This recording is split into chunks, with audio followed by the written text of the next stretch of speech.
Estaba pensando, mientras cantábamos, que queda poco, ¿verdad?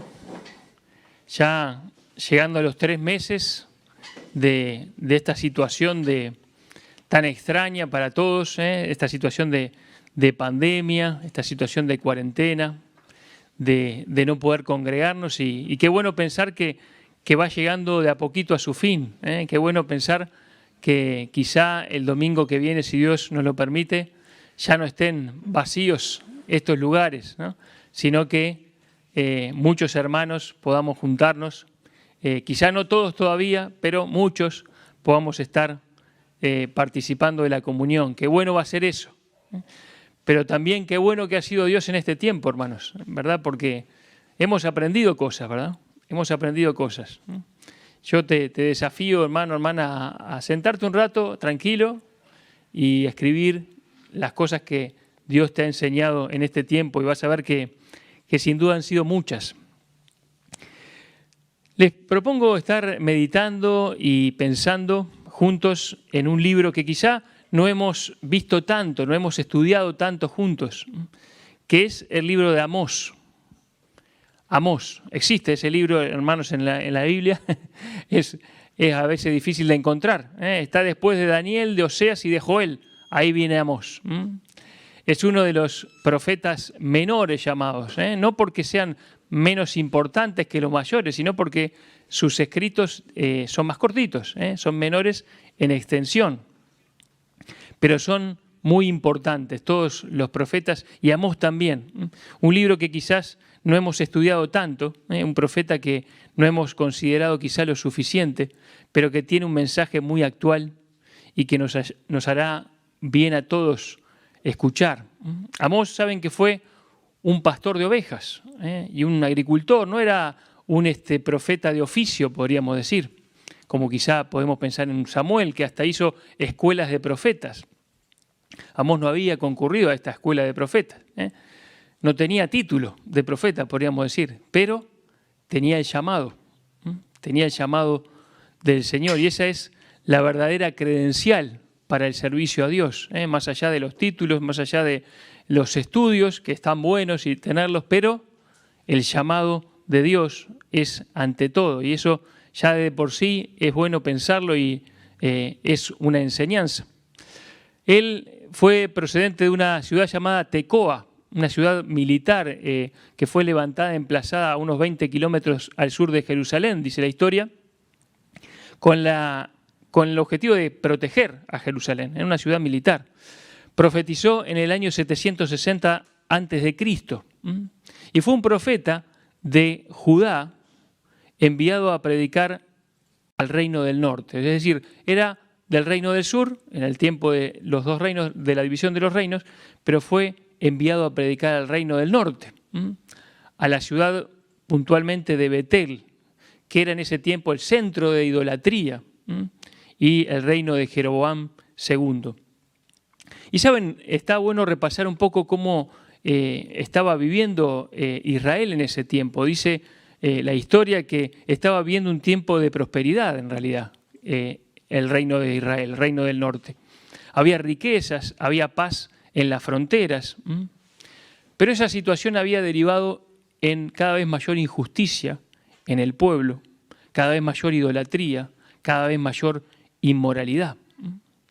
Podríamos decir que las principales características de aquella nación eran la riqueza material, pero la dejadez moral, la injusticia y la indiferencia religiosa. En vez de ser esa prosperidad un incentivo para buscar al Señor, había sido más bien una excusa para vivir en el pecado. Y fue tarea de Amós, este profeta, y después sería de Oseas y de otros, el de tratar de detener a Israel en su pendiente descendiente hacia la ruina. Amós predicó un mensaje enérgico de reprensión y de juicio inminente que ya venía. Pero también el mensaje de Amós es un mensaje de arrepentimiento y una esperanza de restauración. El mensaje de Amós, saben que no fue bien recibido. En realidad, inclusive hasta capaz que diplomáticamente le pidieron que se fuera Amós, ¿no? Pero Amós continuó predicando. Menos de 40 años después de su mensaje, dice la historia que vino Asiria, el imperio de Asiria, y conquistó Israel y fueron deportados la mayor parte de la población. Pero su mensaje sigue resonando a través de los siglos y ha llegado hasta nosotros. Y vamos a concentrarnos en el capítulo 5 del libro de Amós. Pero a modo de sobrevuelo y para irnos introduciendo a lo que vamos a leer, les cuento que el capítulo 1 habla sobre todo de profecías de juicio y de destrucción a las naciones vecinas de Israel. El juicio también iba a ser a mano de los asirios. El capítulo 2 se centra en el juicio a la nación de Israel, donde había sido enviado a predicar Amós. Allí hay una lista, se puede llamar así, de pecados que Dios remarca de la nación. Amós 2, versículos 6 al 8, no vayan hasta ahí, pero yo les hablo un poco de eso. Habla de el menosprecio al justo, de que habían desprotegido y abusado del desvalido, del necesitado. Había también inmoralidad sexual, había idolatría. Y bueno, eso era lo que Dios tenía contra ellos y lo que Dios iba a castigar, ¿verdad? Dice que Dios los había colocado en aquella tierra, pero ellos no les habían correspondido a Dios como tendrían que haber hecho, ¿verdad? Dios era el que los había plantado allí, pero ellos habían olvidado a Dios.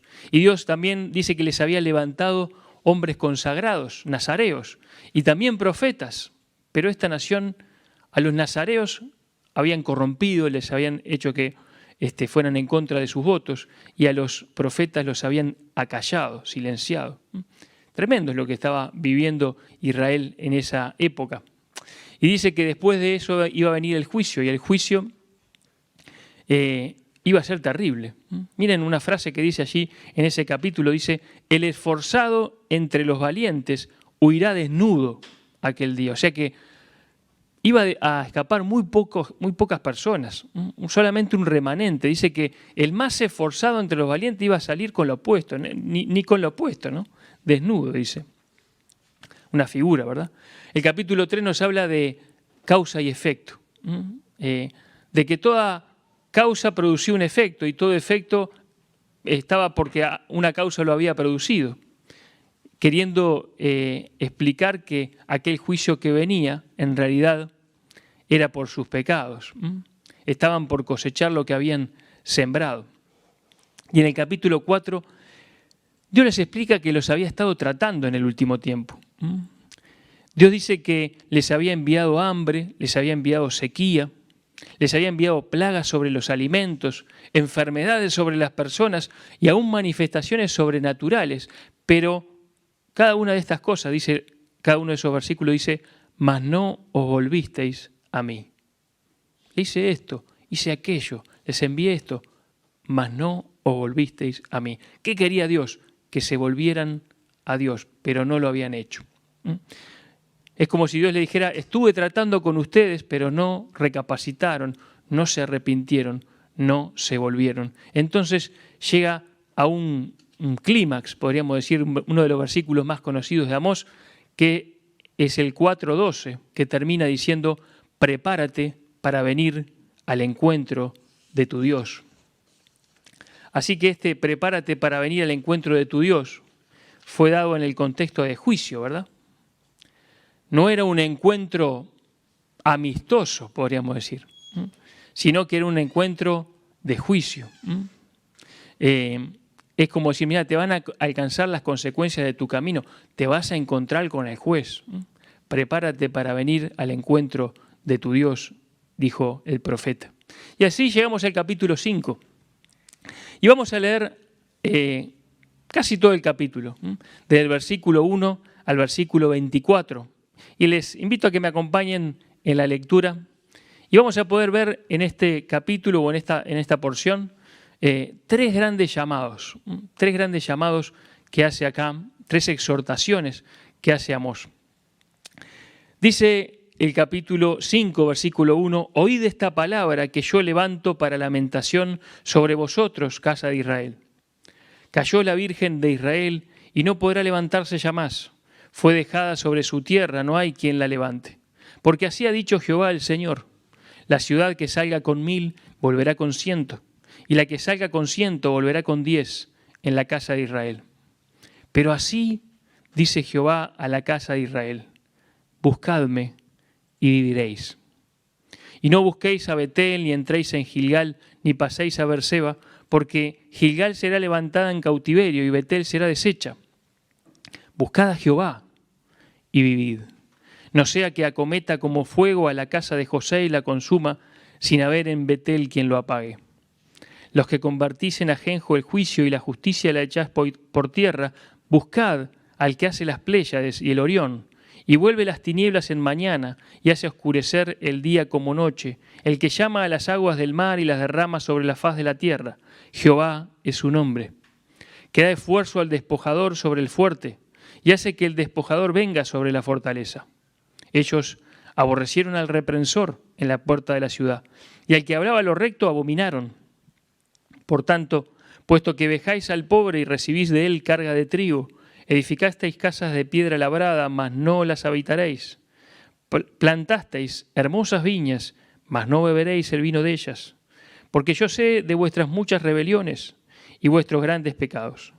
Sé que afligís al justo y recibís cohecho, y en los tribunales hacéis perder su causa a los pobres. Por tanto, el prudente en tal tiempo calla, porque el tiempo es malo. Buscad lo bueno y no lo malo, para que viváis. Porque así Jehová Dios de los ejércitos estará con vosotros, como decís. Aborreced el mal y amad el bien, y estableced la justicia en juicio. Quizá Jehová Dios de los ejércitos tendrá piedad del remanente de José. Por tanto, así ha dicho Jehová Dios de los ejércitos: en todas las plazas habrá llanto, y en todas las calles dirán: ¡ay, ay! Y al labrador llamarán a lloro, y a endecha a los que sepan endechar. Y en todas las viñas habrá llanto, porque pasaré en medio de ti, dice Jehová. Ay de los que desean el día de Jehová. ¿Para qué queréis este día de Jehová? Será de tinieblas y no de luz. Como el que huye de delante del león y se encuentra con el oso. O como si entrara en casa y apoyare su mano en la pared y le muerde una culebra. ¿No será el día de Jehová tinieblas y no luz, oscuridad que no tiene resplandor? Abominé vuestras solemnidades, y no me complaceré en vuestras asambleas. Y si me ofrecieres vuestros holocaustos y vuestras ofrendas, no los recibiré, ni miraré a las ofrendas de paz de vuestros animales engordados. Quita de mí la multitud de tus cantares, pues no escucharé las salmodias de tus instrumentos. Pero corra el juicio como las aguas, y la justicia como impetuoso arroyo. Hasta allí con la lectura. Sigue el capítulo, ¿verdad? Pero vamos a leer hasta allí. Es una porción, si se quiere, dura, ¿no? Difícil de leer y de entender quizá. Pero bueno, hemos repasado el contexto en que fue dicho, ¿no? Pero es un capítulo que da una esperanza. Porque aún en medio de esta situación tan compleja de injusticia y de todo lo que ya hemos repasado de pecado, Dios le dice: hay esperanza, si te arrepientes, hay esperanza. Y esto es la única salida, ¿verdad?, siempre del pecado, es el arrepentimiento. Y por eso el primer llamado que hace Amós, la primera exhortación, es esa que dice: buscadme y viviréis. Buscad a Jehová y vivid. Esa es quizá uno de los más grandes llamados, o el más grande llamado que hace Amós en su libro. Buscadme y viviréis. Buscad a Dios, dice el profeta. Ellos se habían alejado tanto de Dios, ¿no?, tanto de su justicia, de la piedad. En otro capítulo lo compara como con una plomada, ¿verdad? Dice: están tan lejos de la rectitud que ya no sabían ni por dónde andaban. No se daban cuenta de qué tan perdidos y extraviados estaban. Pero Dios le tiene que decir: mirá, buscá a aquel que hace las constelaciones, buscá al Creador. Se tiene como que presentar de vuelta ante su pueblo. Y esa es la exhortación: buscá a Dios. Y buscar a Dios es buscarle primero que nada en arrepentimiento. Es volvernos a Dios desde nuestro mal camino, desde nuestro extravío. Es dejar el orgullo y recurrir a ese Dios al que le hemos dado la espalda. Es dejar mis propios caminos para caminar por su camino. Es dejar mis ideas para vivir en su verdad. Es depender de su sabiduría y no confiar en mi propia inteligencia. Eso es buscar a Dios. Lo dice en muchos lugares de la Escritura, ¿verdad? Buscadme, buscad mi rostro, dice Dios. Debían abandonar los ídolos y buscar al Dios vivo. De alguna manera Dios le estaba diciendo, mirá, yo quiero que otra vez me des tu corazón. Buscar a Dios es ir a Él con el corazón contrito y humillado, reconociendo quién es Dios y quiénes somos nosotros. Podríamos decir, lo primero es que Dios sea primero. Yo no sé en qué situación estás, amigo, amiga, hermano, hermana. Capaz que te has apartado visiblemente del Señor, o capaz que solamente es algo en tu corazón.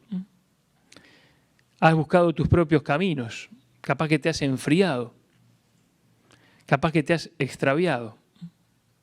Este tiempo es un tiempo extraño, ¿verdad? Porque como no nos vemos, no vemos la cara del hermano, de la hermana, cómo está, no sabemos cómo está detrás de la pantalla, por decirlo así, ¿no? Es una situación compleja porque, claro, aquel que se quiere apartar lo hace, ¿no? No tiene más que, bueno, prender la televisión e irse a hacer las cosas que quiere hacer, ponerla con volumen bajo y capaz que hasta figura que como que está conectado, ¿no? Pero ¿cuál es la realidad de tu corazón? Si te has enfriado, si te has extraviado, lo primero es buscar al Dios que te ama. El que pagó por ti, el que murió por ti, el que resucitó, al Señor Jesús. Volverte a Él. ¿Y cuál es la promesa? Y viviréis. Buscadme y viviréis.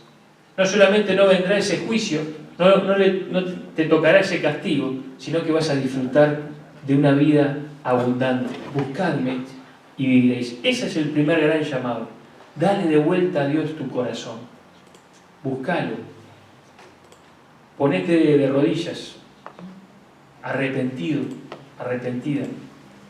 Búscalo otra vez. Así que ese tiene que quedar ahí enmarcado como el primer llamado, ¿no? Buscadme y viviréis, dice Dios. Buscad al Señor de todo corazón. Pero había otro gran problema, y era la injusticia, que dominaba sus vidas, que dominaba la nación. Dice que por avaricia y por ambición oprimían a los pobres, eran corruptos, eran materialistas. Lo dice en otros capítulos, en el 4.1 dice, oprimís a los pobres y quebrantáis a los menesterosos. En el capítulo 8 dice que explotaban y arruinaban a los pobres.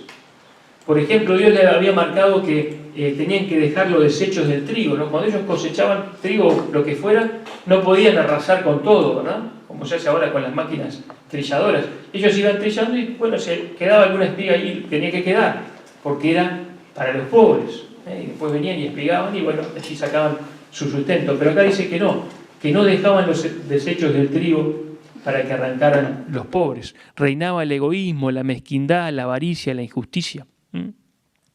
Ignoraban a los necesitados, los olvidaban voluntariamente. Y por eso llega esa segunda exhortación que dice, buscad lo bueno y no lo malo para que viváis. Buscad lo bueno y no lo malo para que viváis. Esto es consecuencia directa de olvidarse de Dios, ¿verdad? Que la vida va hacia la injusticia, hacia la inmoralidad, hacia el egoísmo, hacia el egocentrismo, ¿no?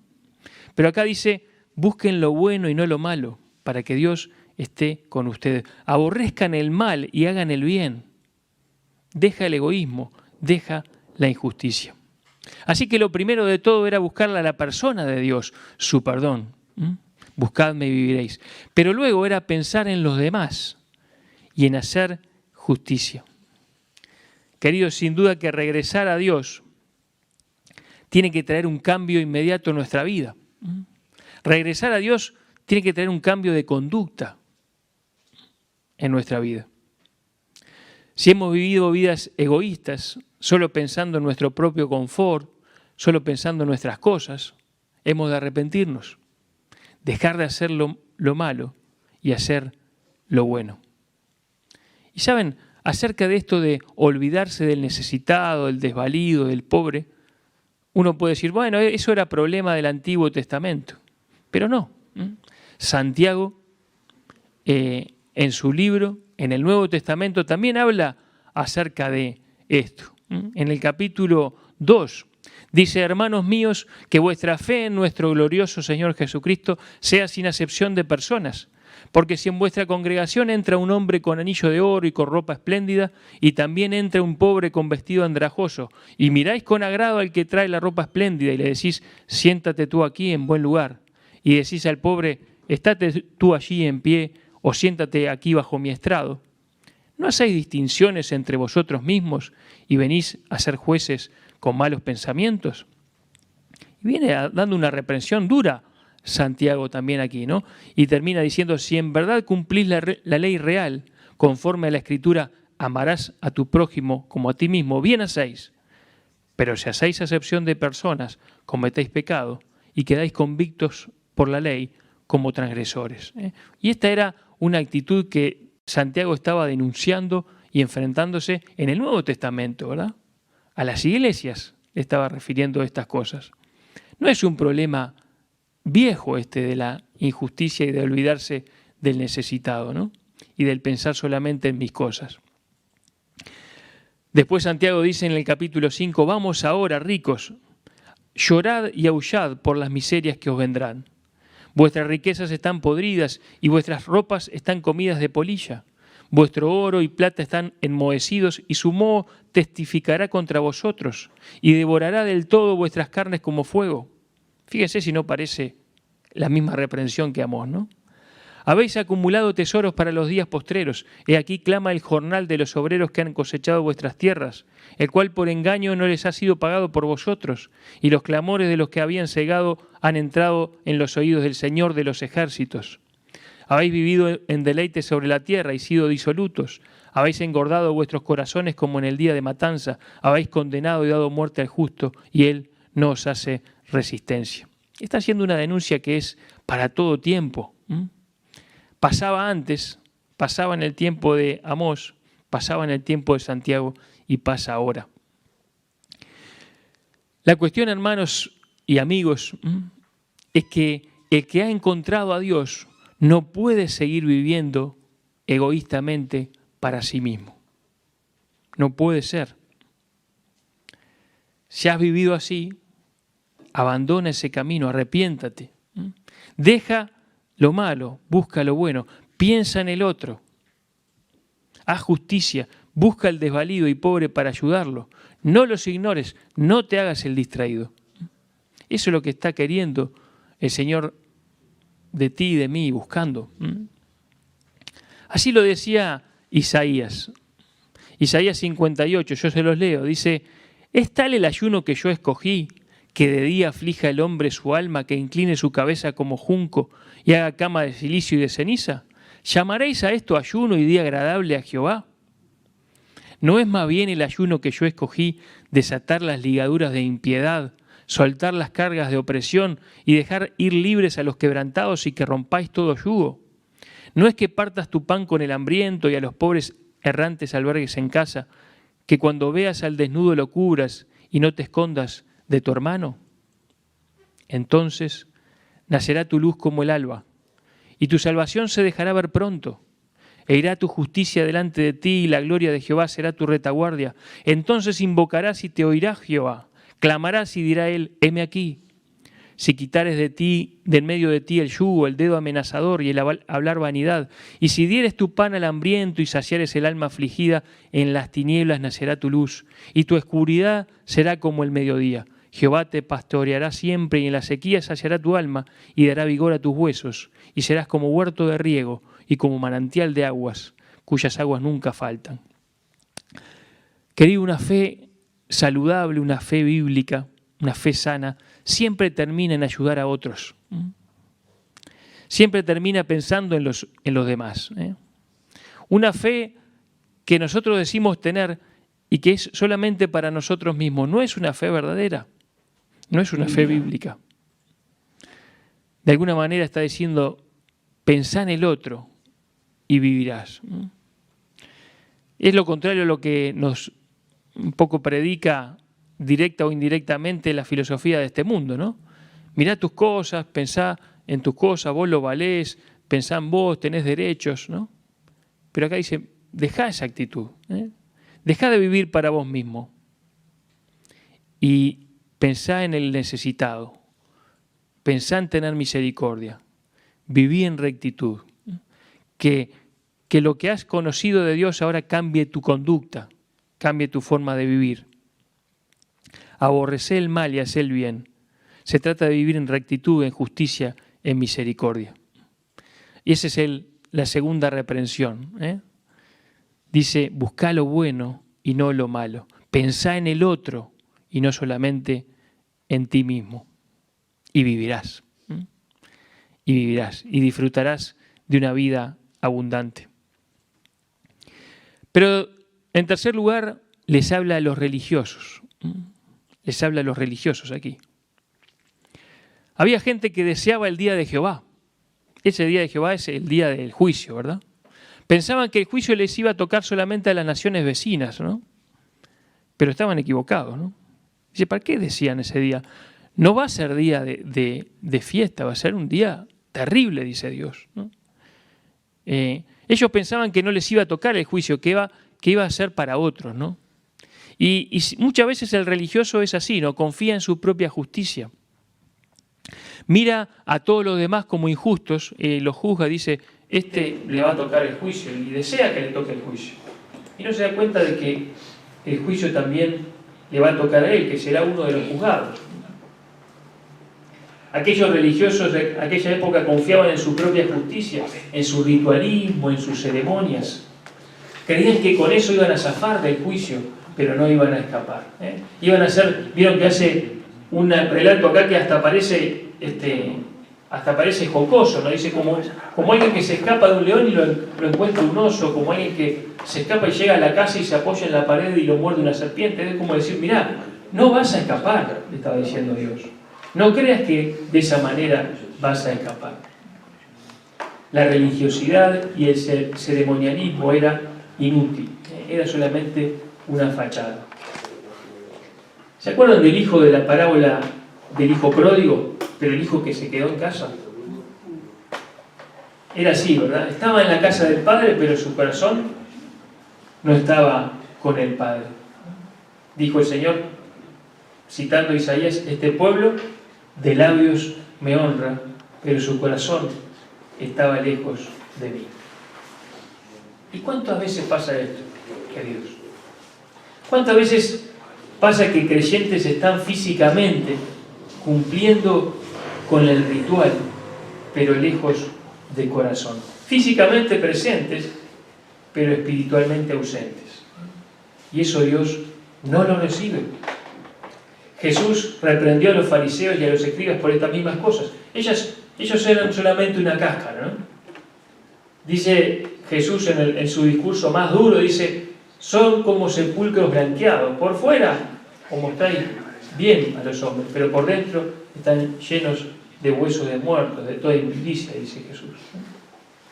Dice fariseo ciego, limpia primero lo de dentro del plato, para que lo de afuera sea limpio también. Dios siempre pretende cambiarnos de adentro hacia afuera. Dios en esta época no quería ceremonias, sino quería realidad, quería algo genuino. Y por eso termina ese verso 24 diciendo, mirá, dice, no voy a recibir tus holocaustos, las ofrendas, no voy a mirar a sus ofrendas, pero corre el juicio como las aguas y la justicia como impetuoso arroyo. Dice otra versión, la NTV, en cambio, quiero ver una tremenda inundación de justicia y un río inagotable de rectitud. ¿Qué estaba diciendo Dios? Dejate de cáscara, dejate de fachada, y que sea una realidad en tu vida. Misericordia quiero y no sacrificio. Una vida real, coherente, de genuina espiritualidad. Y querido, esto es muy importante. Sin duda lo es para todos, pero pensaba en los que somos padres, los que tenemos hijos. Nuestros hijos nos conocen. Y pocas cosas pueden destruir más la fe de un niño que la hipocresía religiosa de sus padres. No estamos llamados a ser perfectos, no lo vamos a hacer, pero sí creyentes genuinos, coherentes con lo que creemos. Que sepamos pedir perdón cuando nos equivocamos. Que vean la espiritualidad verdadera, vivenciada en la casa. Un día ellos van a tomar su decisión, pero procuremos ser ejemplo y no tropiezo. Así decía Miqueas capítulo 6, del versículo 6 al 8, dice: ¿qué podemos presentar al Señor? ¿Debemos traerle ofrendas quemadas? ¿Debemos inclinarnos ante el Dios Altísimo con ofrendas de becerros de solo un año? ¿Debemos ofrecerle miles de carneros y 10.000 ríos de aceite de oliva? ¿Debemos sacrificar a nuestros hijos mayores para pagar por nuestros pecados? No, oh pueblo, el Señor te ha dicho lo que es bueno y lo que Él exige de ti, que hagas lo que es correcto, que ames la compasión y que camines humildemente con tu Dios. Que hagas lo que es correcto, que ames la compasión y que camines humildemente con tu Dios. Ese es el mensaje, tanto de Miqueas, como leíamos, pero también de Amós. No religión, sino relación con Dios, comunión con Dios, verdadera comunión. Vuélvanse a mí. No religión, sino rectitud. Una vida que vaya en el camino recto con Dios, y que piense en el otro. No religión, sino realidad. Una vida coherente con lo que creemos. Y el capítulo que no lo leímos termina con una dura reprensión, pero después sigue. El libro sigue y al final llega con una luz de esperanza, diciendo que Dios iba a restaurar a su pueblo. Dice en los últimos 2 versículos de este libro, dice: y traeré del cautiverio a mi pueblo Israel. Y el último versículo de todos dice: pues los plantaré sobre su tierra y nunca más serán arrancados de su tierra que yo les di, ha dicho Jehová, Dios tuyo. O sea que termina con una visión, esperanzadora. Eso va a ser en el milenio, ¿verdad? Hablando del milenio, el reino milenial. Pero lo que podemos apreciar es que el plan de Dios, a pesar de que estaba ahí en el medio del juicio por el pecado, siempre es de bien para su pueblo. Y alguno pudiera pensar que esto que habla tanto de juicio no es para nosotros, ¿verdad? No es para la iglesia, no es para los creyentes. Porque bueno, el Señor Jesucristo murió por nuestros pecados, y eso es así, ¿verdad? Es cierto que nuestro juicio lo pagó el Señor Jesús. Es cierto que la ira de Dios que estaba sobre nosotros, Él la sufrió en la cruz. Es cierto que esa copa amarga de ira Él la apuró hasta el final, por ti y por mí. Y no hay más condenación para aquel que está en Cristo. Eso es cierto.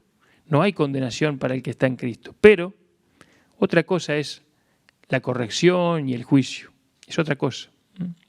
Fíjese lo que dice 1 de Pedro, capítulo 4, 17. Dice: porque es tiempo de que el juicio comience por la casa de Dios.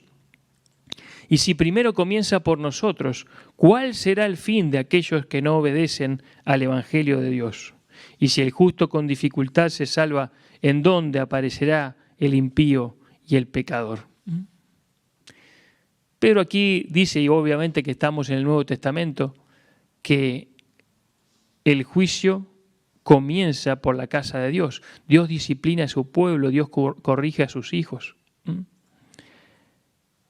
Y si el juicio comenzara por nosotros, hermanos, nos convendría estar preparados, ¿verdad? Nos convendría escuchar la reprensión, nos convendría arrepentirnos de lo que nos toque, para poder resplandecer en medio de este mundo de tinieblas. Porque para eso estamos puestos, ¿eh? Con pandemia o sin pandemia, la iglesia, el creyente, está puesto para resplandecer. Pero a veces tenemos que quitar algunas cosas de nuestra vida para poder resplandecer. Pensaba, ¿no? El mundo se pierde. Y como iglesia, ¿qué lugar estamos tomando? Como creyente, ¿qué lugar estás tomando? Dios quiera que tu lugar y mi lugar sea como aquellos creyentes de antaño, que vivían en santidad, que adoraban al Señor de corazón, que no se dieron ante la presión, que hicieron proezas en el poder de Dios. Esa parte podríamos decir épica, de la fe, que no hemos de perder y que estamos en medio de esa batalla. Así que el desafío de amor queda expuesto. Y ya estamos terminando. Primero, buscadme y viviréis. Buscarle a Él. Arrepentirnos de nuestros propios caminos. Arrepentirnos de habernos apartado de Él. Y buscarle su perdón. Él nos perdona y nos restaura. Pero después dice, busca lo bueno y no lo malo. Vivir en rectitud, que la justicia fluya en nuestra vida, pensando en bendecir a otros, dejando y abandonando el egoísmo y la autocomplacencia. Pero también dejar la cáscara hueca de la religiosidad, de la ceremonia, y realmente vivir en Dios, con sinceridad y en verdad. Les propongo que oremos y después vamos a escuchar una canción que nos va a recordar este llamado que hemos escuchado. Oramos entonces y después le damos lugar a Leti, que nos va a compartir una canción. Padre que estás en el cielo, te damos muchas gracias por tu palabra. Te damos gracias, Padre, que ella es lámpara a nuestros pies, lumbrera a nuestro camino, Padre. Que tú a través de tu palabra sigues hablando a tu pueblo. Lo hiciste antaño y lo haces hoy día, Padre. Padre, queremos pedirte perdón por las veces que no hemos estado, Padre, a la altura de las circunstancias, Padre. Por aquellas veces que nos fuimos por nuestros propios caminos. Por aquellas veces, Padre, que creímos tenerla clara en nuestros propios pensamientos y no seguimos tu palabra y tu sabiduría, Señor. Pero gracias, porque en ti hay perdón. Gracias, Padre, porque tú nos restauras. Padre, queremos vivir esas vidas que pueden resplandecer. Queremos vivir, Padre, siendo sal, siendo luz, en medio de un mundo que está en tinieblas. Y para eso queremos que tu rectitud, tu verdad, sea lo que reine en nuestra vida y en nuestra iglesia. Ayúdanos, Padre, a no olvidarnos de los necesitados, de los desvalidos, a ayudarlos, a tenderle la mano. Y gracias, Padre, porque en este tiempo hemos visto muchas formas, de diferentes formas, tu pueblo ha extendido su mano para ayudar a aquel que lo necesita. Y Padre, líbranos de la religiosidad hueca, de la vacía ceremonia, Padre, que podamos tener vidas que realmente estén entregadas a ti, que estén de todo corazón siguiendo al Señor Jesucristo y, Padre, que tú puedas utilizarnos para tus propósitos. Gracias, Padre, porque hablas a nuestro corazón y te pedimos que sigas trabajando en medio de nosotros y en nosotros a través de tu palabra. Y lo hacemos en el nombre de Cristo Jesús. Amén. Le pedimos a Leti entonces que nos comparta esta canción y les pido por favor que presten atención a la letra para que nos ministre también.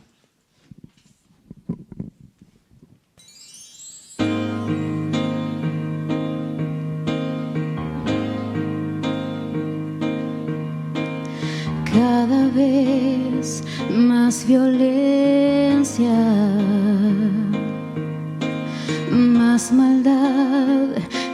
tierra.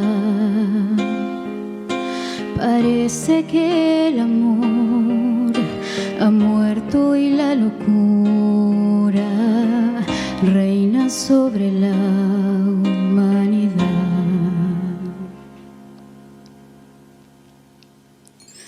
Jóvenes acabados, niños abandonados, a precio de placer y decidiendo solo el interés.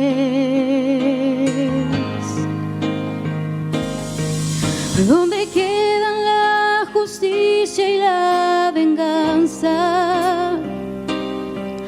¿Dónde quedan el castigo y la razón? ¿Por qué callas tú, Señor, y nos olvidas? ¿Cómo puedes permitir tanto dolor? Dime dónde está aquel Dios, el Dios de Elías, que de vez en cuando se dejaba oír.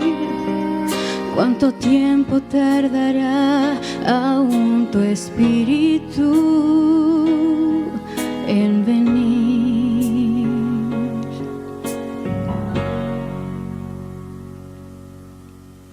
Necios como niños, torpes cachorrillos, como nos gusta jugar y nos gusta preguntar aquello que hace tiempo sabemos ya.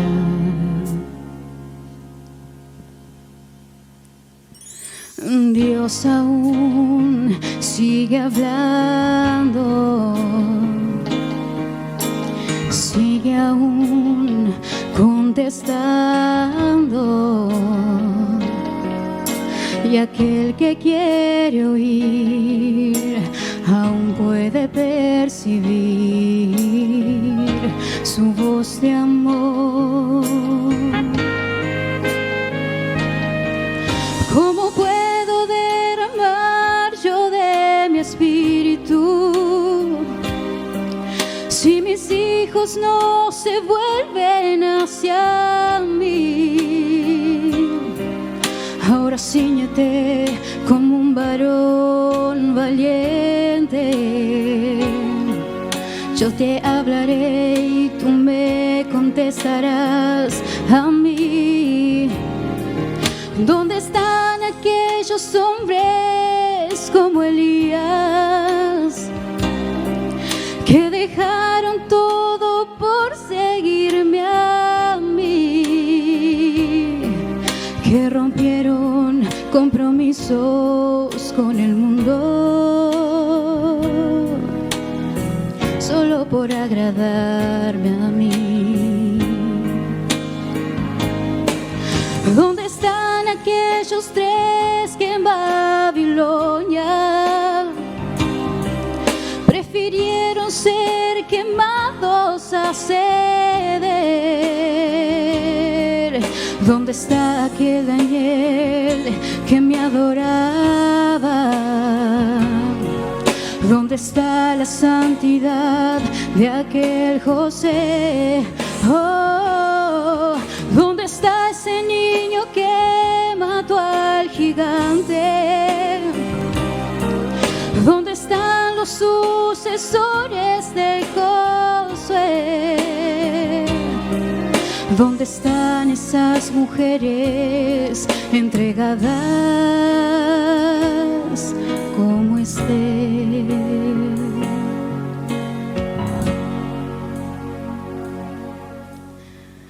Jóvenes acabados, niños abandonados, a precio de ser y pagan inocentes los errores de otros en el ayer. Si mi pueblo se volviese y me buscase, renovando así su entrega y su fe, si me amasen como aman sus caminos, si olvidasen los rencores del ayer, yo abriría las ventanas de los cielos y la tierra hoy vería mi poder. Mientras tanto, aún repito como antaño: búscame, búscame, oh, búscame y viviré.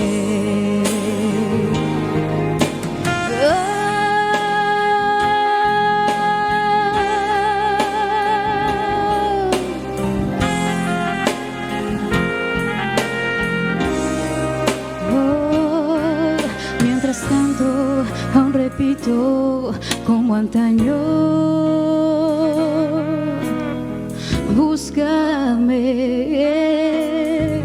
búscame, oh, búscame y viviré.